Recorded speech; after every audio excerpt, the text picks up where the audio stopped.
शिवाय। हर हर महादेव। नमस्कार दोस्तों, स्वागत है आप सभी का हमारे यूट्यूब चैनल पावरफुल हिंदू धर्म में। आप सभी पर भगवान भोलेनाथ और माता पार्वती की कृपा सदा और सर्वदा बनी रहे। आज हम आप सभी को सावन मास में शिव महापुराण के रुद्र संहिता के तृतीय खंड में कथा अध्याय 12 का श्रवण कराएंगे। वही श्रवण कीजिए कथा अध्याय 12 का, जिसमें वर्णन है पार्वती शिव का दर्शनिक संवाद। भगवान शंकर के वचन सुनकर पार्वती जी बोले कि हे योगीराज, आपने जो कुछ भी मेरे पिता श्री गिरिराज हिमालय से कहा है उसका उत्तर मैं देती हूँ। हे अंतर्यामी, आपने महान तप करने का निश्चय किया है। ऐसे करने का निश्चय आपने शक्ति के कारण ही लिया है। सभी कर्मों को करने की यह शक्ति ही प्रकृति है। प्रकृति है सबकी सृष्टि है, पालन और संहार करती है। हे प्रभु, आप थोड़ा विचार करिए, प्रकृति क्या है और आप कौन हैं? यदि प्रकृति न हो तो शरीर तथा स्वरूप किस प्रकार हो? आप सदा प्राणियों के लिए वंदनीय और चिंतनीय हैं। यह सब प्रकृति के ही कारण है। पार्वती जी के वचन सुनकर उत्तम लीला करने वाले भगवान शिव हंसते हुए बोले कि मैं अपने कठोर तप द्वारा प्रकृति का नाश कर चुका हूँ। अब मैं तत्व रूप में स्थित हूँ। साधु पुरुषों को प्रकृति के संग्रह नहीं करना चाहिए। भगवान शिव के इस प्रकार के वचनों को सुनकर पार्वती हंसते हुए बोली कि हे करुणा निधान, हे कल्याणकारी योगीराज, आपने जो कहा क्या वह प्रकृति नहीं है? तो फिर आप उससे अलग कैसे हो सकती हैं? बोलना या कुछ भी करना अर्थात हमारे द्वारा किया गया हर क्रियाकलाप ही प्रकृति है।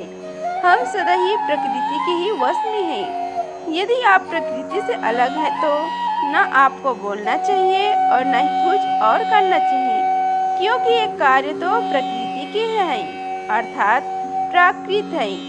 हे भगवान, आप हंसते हैं, सुनते, खाते, देखते और करते हैं, वह सब भी तो प्रकृति का ही कार्य है। इसलिए व्यर्थ के वाद विवाद से कोई लाभ नहीं है। यदि आप वाकई प्रकृति से अलग हैं तो इस समय यह तपस्या क्यों कर रहे हैं? सच तो यह है कि आप प्रकृति के वश में हैं और इस समय आपने स्वरूप को खोजने के लिए तपस्या में लीन रहना चाहते हैं। हे योगीराज, आप किस प्रकार की बात कर रहे हैं? थोड़ा विचार कर कहे। यदि आपने प्रकृति का नाश कर डाला है तो आप किस प्रकार विद्यमान रहेंगे? क्योंकि शरीर तो सदा से ही प्रकृति से बंधा हुआ है। क्या आप प्रकृति के यह तत्व नहीं जान रहे हैं कि मैं ही प्रकृति हूँ, आप पुरुष हैं? यह पूर्णतः सच है। मेरे ही कारण आप सद्गुण और साकार माने जाते हैं। हे भगवान, आप जितेंद्र होने पर भी प्रकृति के अनुसार ही कर्म करते हैं। हे महादेव, यदि आप यही मानते हैं कि आप प्रकृति से अलग हैं तो आपको मेरे किसी भी सेवा से और किसी भी प्रकार से डरना नहीं चाहिए। पार्वती के मुख से निकले साक्ष्य शास्त्र में डूबे हुए वचन सुनकर भगवान शिव निरंतर हो गए। तब उन्होंने पार्वती जी को अपने दर्शन और सेवा करने की आज्ञा प्रसन्नता पूर्वक प्रदान कर दी। तत्पश्चात भगवान शिव पर्वतराज हिमालय से बोले कि हे गिरिराज हिमालय, मैं तुम्हारे इस शिखर पर तपस्या करना चाहता हूँ। कृपया मुझे इसकी आज्ञा प्रदान करें। देवादिदेव भगवान शिव के इस प्रकार वचनों को सुनकर गिरिराज हिमालय दोनों हाथ जोड़कर बोले कि हे महादेव, यह पूरा संसार आपका ही है। सभी देवता, असुर और मनुष्य सदैव आपका ही पूजन और चिंतन करते हैं। मैं आपके सामने एक तुच्छ मनुष्य हूँ। भला मैं आपको किस प्रकार आज्ञा दे सकता हूँ?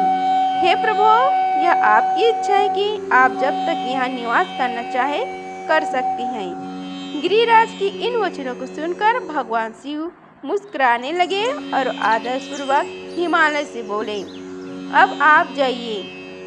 अब हमारी तप करने की इच्छा है। तुम्हारी कन्या नित्य आकर मेरे दर्शन कर सकती है और मेरी सेवा करने की भी मैं उसे आज्ञा देता हूँ। लोक कल्याणकारी भगवान शिव के इन उत्तम वचनों को सुनकर हिमालय और पार्वती जी बहुत प्रसन्न हुए। उन्होंने त्रिलोकनाथ भगवान शिव को नमस्कार किया और अपने घर लौट गई। उसी दिन से पार्वती जी प्रतिदिन भगवान शिव के दर्शनों के लिए वहां आती।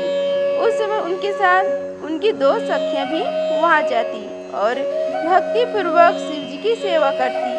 वे महादेव के चरणों को धोकर उस चरण अमृत को पीती थी।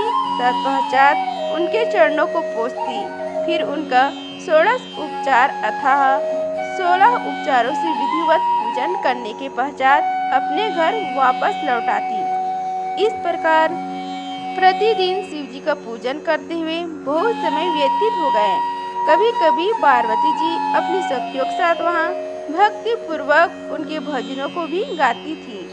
एक दिन सदस्यों ने पार्वती जी को इस प्रकार अपनी सेवा में तत्पर देखकर विचार किया कि जब इनके हृदय में उपजे अभिमान के बीज के अंकुर का नाश हो जाएगा, तभी मैं इनका प्राणी ग्रहण करूंगा। ऐसा सोचकर लीलाधारी भगवान शिव पुनः ध्यान में मग्न हो गए। तब उनका मन चिंता मुक्त हो गया। तब देवी पार्वती भगवान शिव को रूप कर चिंतन करते हुए भक्ति भाव से उनकी सेवा करती रहती। भगवान शंकर भी शुद्ध भाव से पार्वती को प्रतिदिन दर्शन देते थे। इस बीच इंद्र और अन्य देवता वह मुनि ब्रह्मा जी के पास पहुँचे। ब्रह्म जी की आज्ञा से कामदेव हिमालय पर्वत पर गए। सभी देवताओं के कार्य की सिद्धि हेतु काम की प्रेरणा से वे पार्वती शिव का सहयोग कराना चाहते थे। इसका कारण यह था कि महाप्रक्रमी तारकासुर ने ऋषि मुनियों और देवताओं की नाक में दम कर रखा था। उसका वध करने के लिए उन्हें भगवान शिव और जैसे महाप्रक्रमी और बलवान पुत्र की आवश्यकता थी। कामदेव ने हिमालय की शिखर पर पहुंचकर अनेक यत्न किए, परंतु भगवान शिव काम की माया से मोहित न हो सके।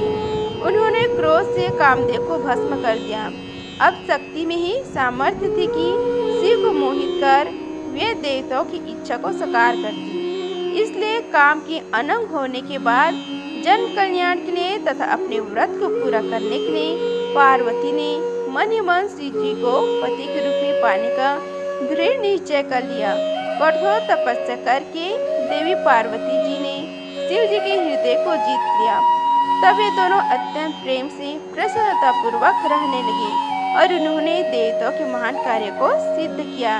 इस प्रकार श्रावण मास में शिव महापुराण के रुद्र संहिता की तृतीय खंड में कथा अध्याय 12 का समाप्त हुआ। बोलो शिव शंकर भगवान की जय।